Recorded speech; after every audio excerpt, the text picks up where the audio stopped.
Hoje estou aqui para anunciar que nosso escritório irá apresentar acusações contra Nick Reiner, que foi acusado de matar seus pais, o ator e diretor Rob Reiner e a fotógrafa e produtora Michelle Singer Reiner. Essas acusações serão de 2 contagens de homicídio em primeiro grau, com a circunstância especial de múltiplos assassinatos.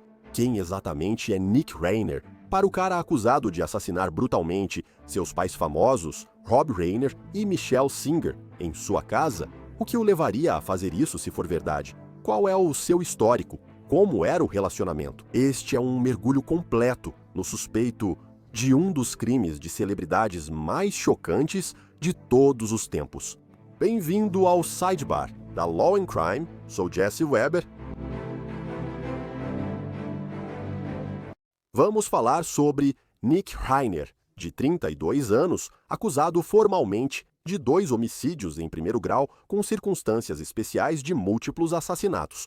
Ele é suspeito das mortes de seu pai, o diretor Rob Reiner, e de sua mãe, a fotógrafa e produtora Michelle Singer, encontrados brutalmente assassinados em casa em Brentwood, Los Angeles, no domingo. Agora, foi relatado, embora ainda não tenha sido oficialmente confirmado pelas autoridades, que eles sofreram múltiplos ferimentos de faca. Agora ele pode pegar prisão perpétua ou até pena de morte.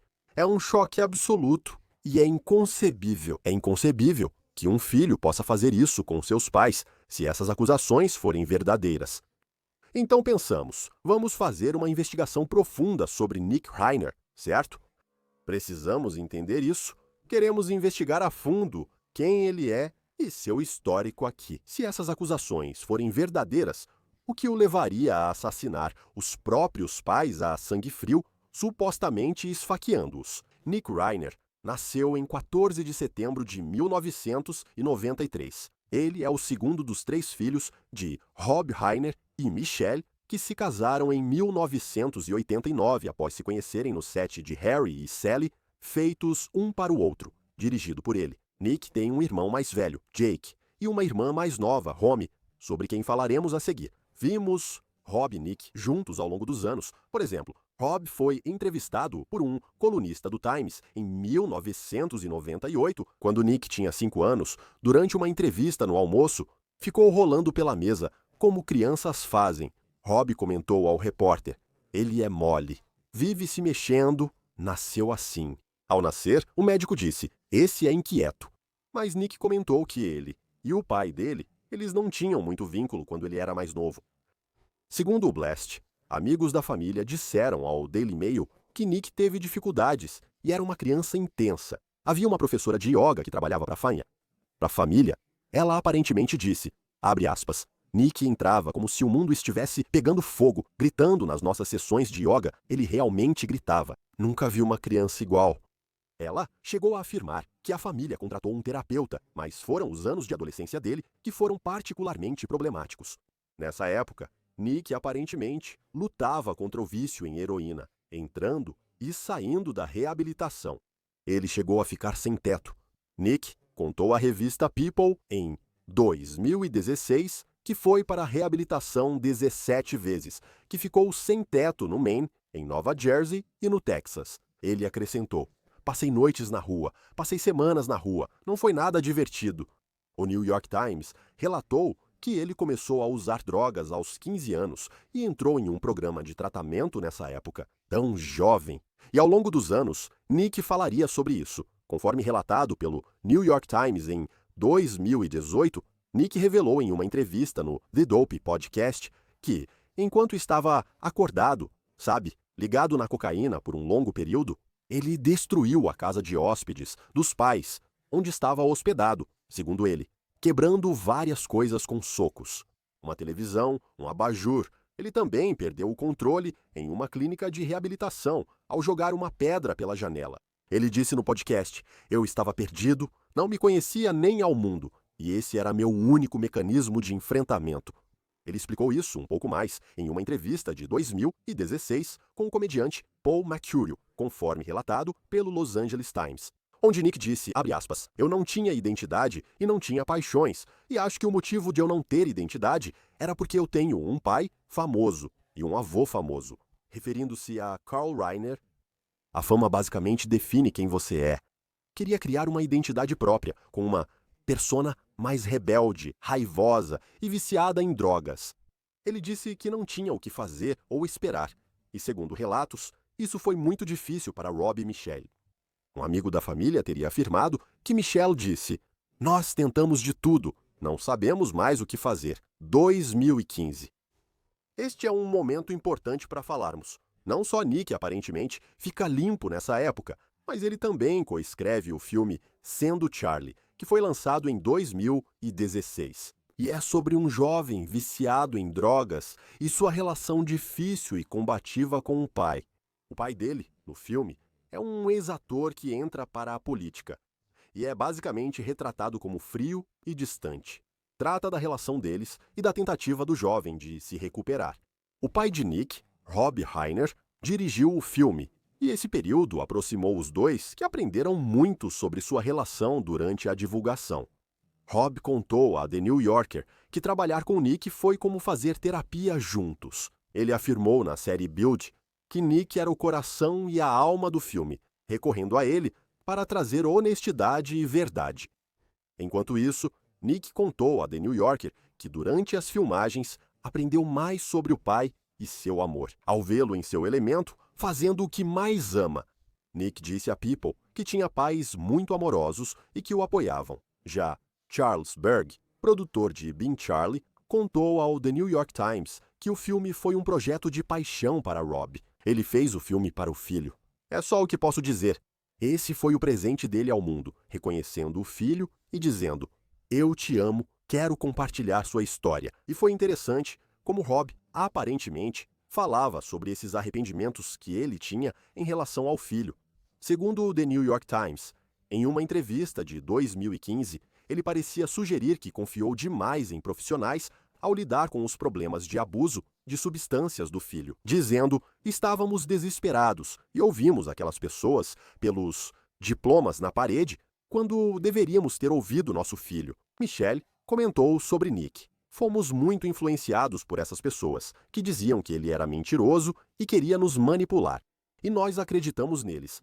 Rob Reiner disse na entrevista da série Build: "Todo o processo, falando por mim, me fez entender muito mais ele, e acho que me tornou um pai melhor." Digo isso, e você vê a família se unindo. O que aconteceu? O que aconteceu se as acusações forem verdadeiras? O que aconteceu com Nick?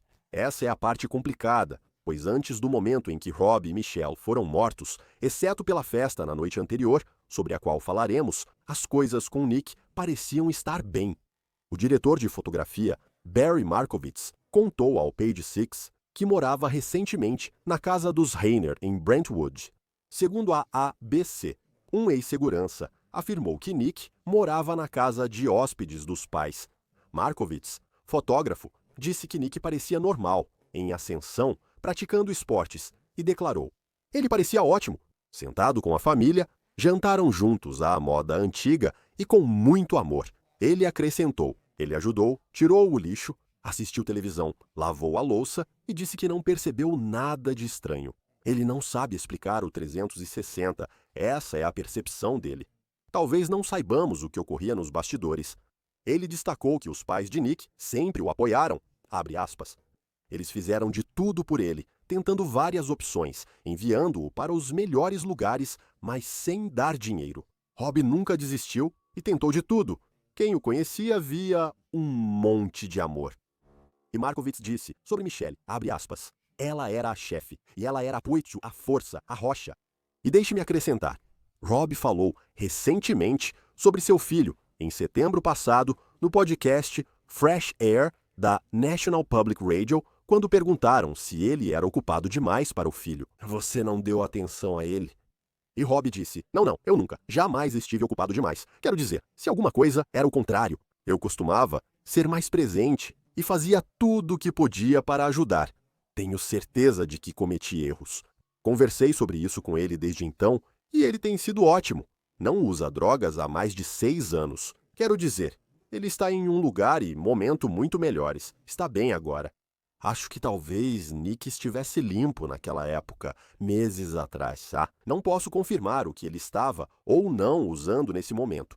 E não posso confirmar que ele ficou limpo de forma constante desde que Bean Charlie foi lançado, porque como foi relatado pelo Led Bible, você se lembra daquela entrevista de 2018 que mencionei, onde Nick participou do podcast The Dope. Naquela época, ele indicou que não estava sóbrio, ele afirmou que não estava abusando de heroína, mas também, aparentemente, confirmou que, relativamente pouco tempo depois do lançamento de Bean Charlie, ele teve uma recaída, abre aspas, que ele voltou para as drogas e teve o que descreveu como, abre aspas, um ataque cardíaco causado por cocaína. Voltando ao que aconteceu aqui, uma das dificuldades quando falamos sobre Nick Rainer, e isso é relatado e detalhado muito bem pelo Los Angeles Times, realmente não se sabe muito publicamente sobre o que Nick tem feito desde que Bean Charlie foi lançado. Existem fotos de Nick ao lado de sua família, em setembro passado, no Egyptian Theatre, em Hollywood. Isso foi para a estreia de Spinal Tap 2, The End Continuous, que Rob dirigiu. Nick certamente está bem diferente. Sua cabeça está mais raspada, ele tem barba e parece ter ganhado peso. Segundo o The New York Post, um amigo da família diz que Nick voltou a usar drogas até o suposto ataque e que Rob e Michelle estavam muito preocupados com o estado mental dele recentemente. O amigo da família disse, abre aspas, Rob vinha dizendo às pessoas que eles estavam com medo por Nick e com medo de que o estado mental dele estivesse se deteriorando. Essas pessoas fizeram de tudo para ajudar esse garoto.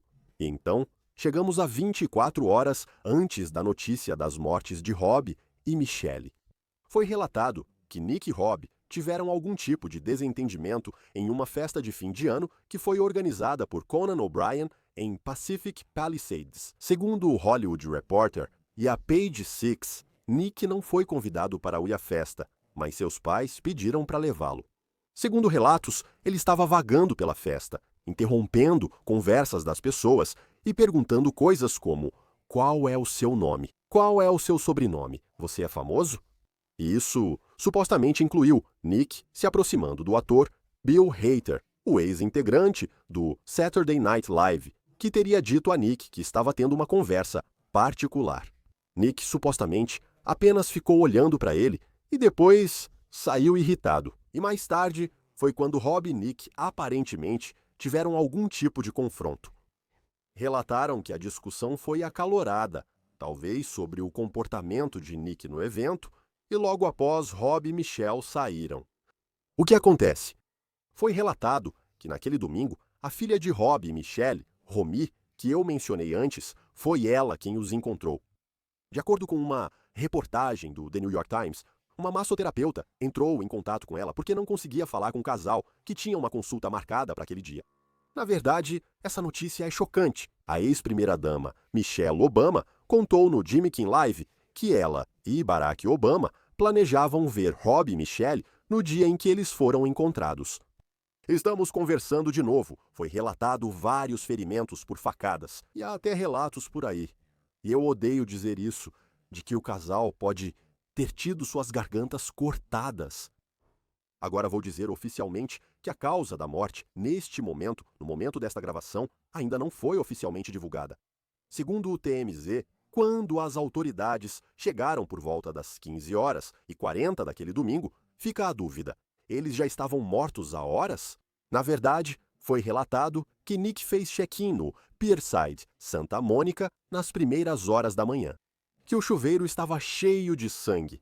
Aparentemente, havia lençóis pendurados na janela. Como os corpos de Rob e Michelle só foram achados mais tarde naquele dia, fica a dúvida: será que eles poderiam ter sido mortos e atacados já na noite de sábado, após a festa do Conan O'Brien? Way também relatou que Romy disse às autoridades que Nick deveria ser suspeito e considerado perigoso. Nick foi preso horas depois em uma estação de metrô perto da University of Southern California, no Exposition Park. Divulgaram vídeos dos momentos antes e durante a prisão. Ele estava em um posto de gasolina minutos antes. Para deixar claro depois, eu expliquei tudo o que sabemos sobre Nick Rainer. nenhum motivo. Não há motivo oficial para os supostos assassinatos, mas, como disse, ele enfrenta acusações de homicídio. Agora, aparentemente, ele está sendo representado pelo advogado de defesa Alan Jackson, que, como você sabe, representou Karen Reed. Ele é um advogado renomado. Ontem, quando Nick deveria ir ao tribunal, não foi porque, segundo Jackson, ainda não tinha sido liberado medicamente. Vou explicar mais sobre isso, mas antes vou chamar um especialista em aplicação da lei para comentar. O repórter de Hollywood, Steven Zaitchik, falou sobre Rob Reiner após sua morte.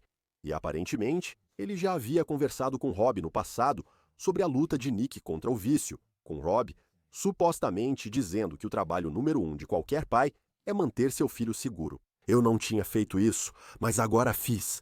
Eu o mantive seguro. Ele saiu vivo. E Zaitchik disse. Em 2025, as palavras ainda ricocheteavam na minha cabeça.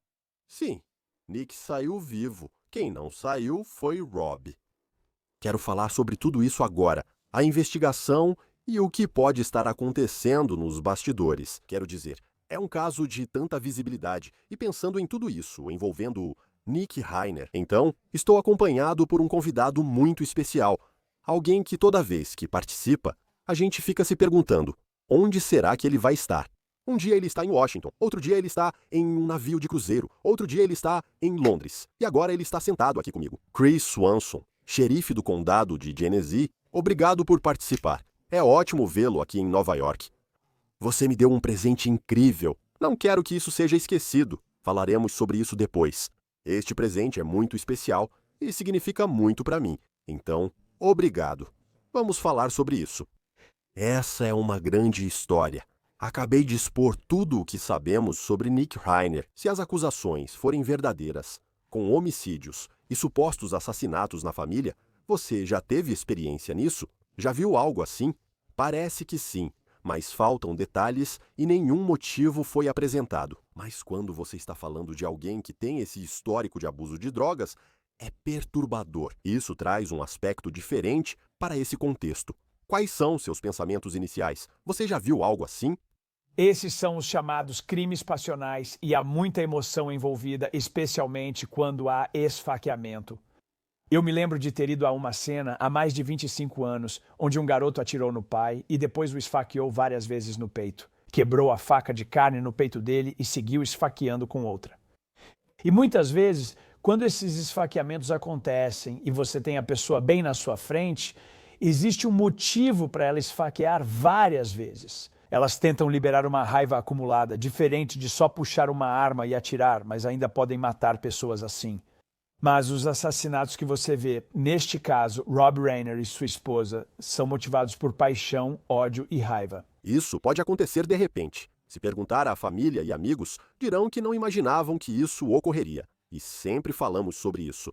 Assassinatos podem ocorrer até por quem comete pela primeira vez. Elas talvez nunca tenham tido problemas com a lei antes.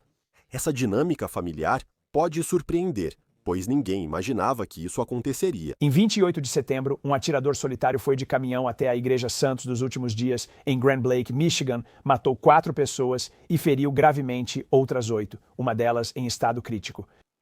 Uma hora antes, ele caçava gansos com amigos e levava os mortos na caminhonete antes de ir à igreja, algo inesperado. O ponto é que, como nesses exemplos, essas famílias exigem cautela e evitar conclusões precipitadas. Ele demonstrou atos de violência publicamente? Não. E nos bastidores? Será que houve? Mas essas pessoas podem surtar. O que está acontecendo nos bastidores da investigação agora? O promotor de justiça foi discreto sobre as provas e não sabemos o motivo exato, mas expliquei tudo que parece conhecido sobre Nick Reiner. Agora, os investigadores analisam o histórico dele. Estão investigando a festa que ele e os pais participaram na noite anterior. Parece que foi na casa do Conan O'Brien. Eles estão entrevistando pessoas da festa.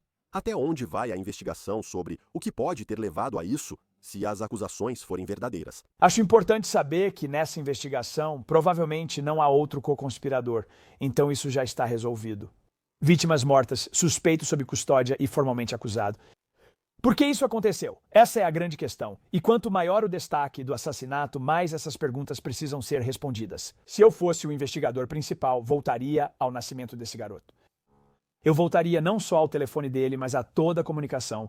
Faríamos mandados de busca para cada assinatura que ele já teve. Qualquer forma dele se comunicar. Também conversando com a família, a filha que apareceu na cena, e ligou para o 911 e todo o vizinho do bairro onde ele morou. Você faz perguntas como quem monta uma peça de quebra-cabeça. Essa pessoa pode não ver importância nessa peça, mas ao encaixá-la, o quadro começa a se formar. A natureza de celebridade disso afeta a investigação. Isso complica a investigação. Sim, com certeza. De que maneira? Porque eles têm um perfil tão alto. Se você observar as pessoas envolvidas, estávamos comentando como isso foi perto do assassinato do O.J. Simpson. A 5 minutos daqui. Ainda discutimos isso. Aposto que muitos lembram onde estavam ao ver a perseguição da White Bronco, pois foi marcante. Infelizmente, assassinatos acontecem sempre, mas os de alto perfil têm um impacto diferente. Assim como sabe, pessoas que matam policiais, isso tem um sabor diferente. Ainda é tirar uma vida, mas há algo mais nisso. Por isso, são mais complicados, pois há um padrão e exigência maiores. Como processam a cena do crime e analisam o quarto de hotel onde ele estava. Onde parecia ter sangue no chuveiro, como eles analisam isso? Primeiro, há perímetros externos, internos e a própria cena, como se usasse uma grande angular. A partir disso, você descobre porque esse é um crime que tem muito sangue. Então você está tentando garantir que esse caminho, por onde quer que ele tenha levado a pessoa, você consiga praticamente igualar, recriar tudo. E é isso que eles vão fazer. Volte para casa. Ele claramente entrou lá. Os vizinhos do outro lado têm câmeras de porta. Quando ele entrou, quanto tempo ficou? Eles podem rastrear e localizar o telefone dele. O telefone dele está sendo rastreado pelas torres? Ele ficou lá 5 ou 15 minutos? Ficou sentado fora, criando coragem para entrar? Essas perguntas precisam ser respondidas. Quando você está na casa e 2 pessoas são esfaqueadas, elas não morrem na hora. Então, houve luta com um deles enquanto ele matava o outro? Não dá para matar 2 ao mesmo tempo, não é como um tiroteio. Então você vai ver, eu nem consigo imaginar o sangue que foi espalhado por toda a casa. Eles vão analisar esses padrões para identificar onde a pessoa estava quando a faca subiu ou desceu. É só isso que realmente faz, de uma forma muito surreal, pintar um quadro. Eles nem divulgaram mais detalhes sobre como Rob e Michelle morreram.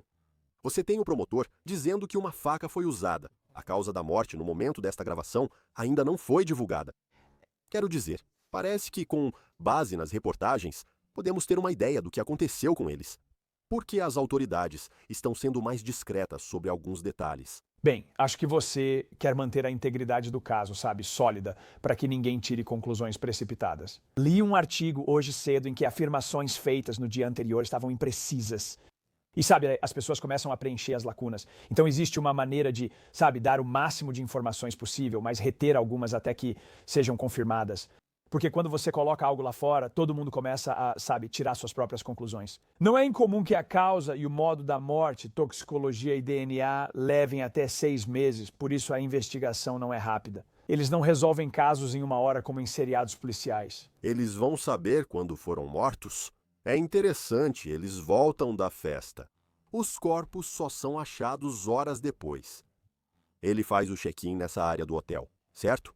Acredita-se que eles podem ter sido mortos logo após a festa, possivelmente nas primeiras horas de domingo, caso ele realmente tenha feito isso. Mas parece que, com base nas evidências relatadas, eles ficaram lá por um bom tempo. Quão precisa pode ser a polícia ao determinar o horário da morte? Médicos legistas entram em ação porque o rigor mortis leva 12 horas para surgir, dura mais 12 e começa a desaparecer, dando uma janela de 24 a 36 horas. Então, dependendo de quando eles chegaram para fazer a investigação, eles vão conseguir retroceder e dizer que dentro desse intervalo de tempo, provavelmente foi quando a pessoa morreu.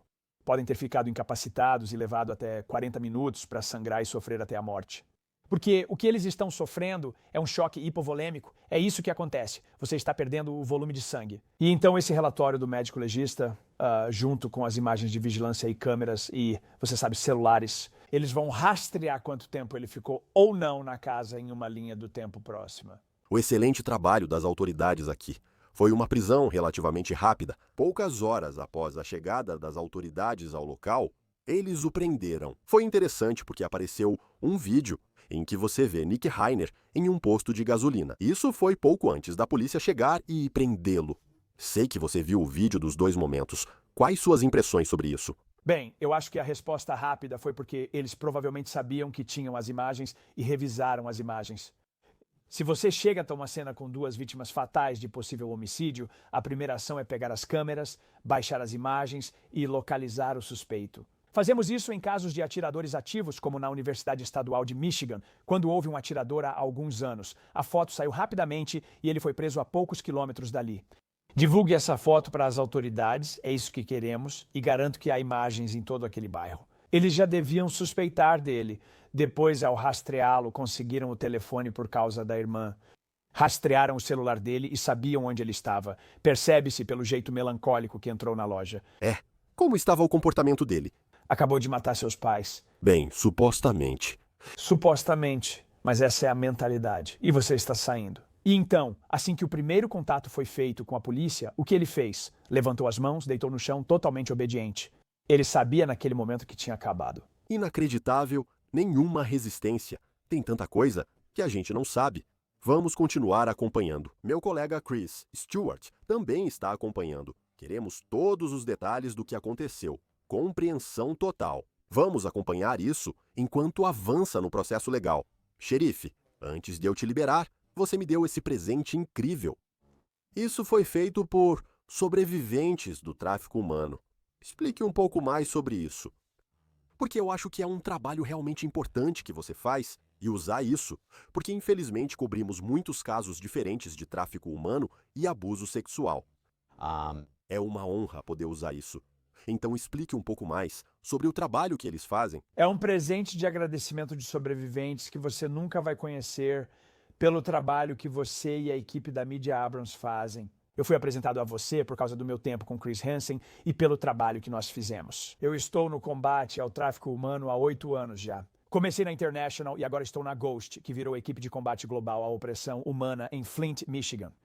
Fazemos muito trabalho para muitas pessoas, prendendo predadores e pedófilos e ajudando vítimas a virarem sobreviventes. Há cerca de 2 anos fui procurado pelas irmãs Shannon e Amanda Sloan, fundadoras da empresa Ring True. E eu sempre fico cauteloso com pessoas que tentam lucrar em cima do Ghost ou tentam, tirar vantagem. Então ela simplesmente disse: nós apenas temos uma empresa que lançamos em casas de sobreviventes para que eles possam fazer algo com as mãos e criar um negócio, e é um negócio de joias. E eu fui lá e fiz uma visita. Vejo esses sobreviventes sentirem muito orgulho ao montar um simples bracelete ou colar.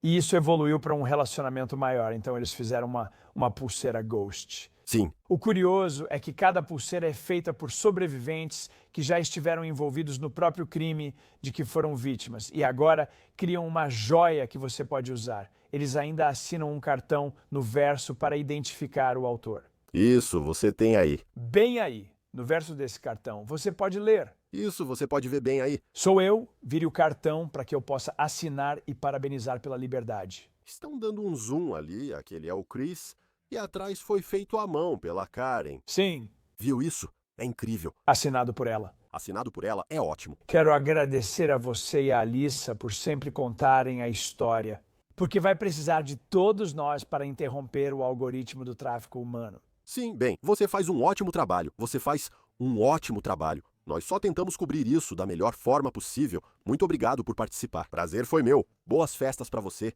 e família, irmão. Parabéns pelo seu sucesso. Obrigado. E isso é tudo que temos para vocês agora aqui no Sidebar. Pessoal, muito obrigado por estarem conosco. Inscreva-se no YouTube, Apple Podcast, Spotify ou onde ouvir podcasts. Siga-me no X ou Instagram. Sou Jesse Weber.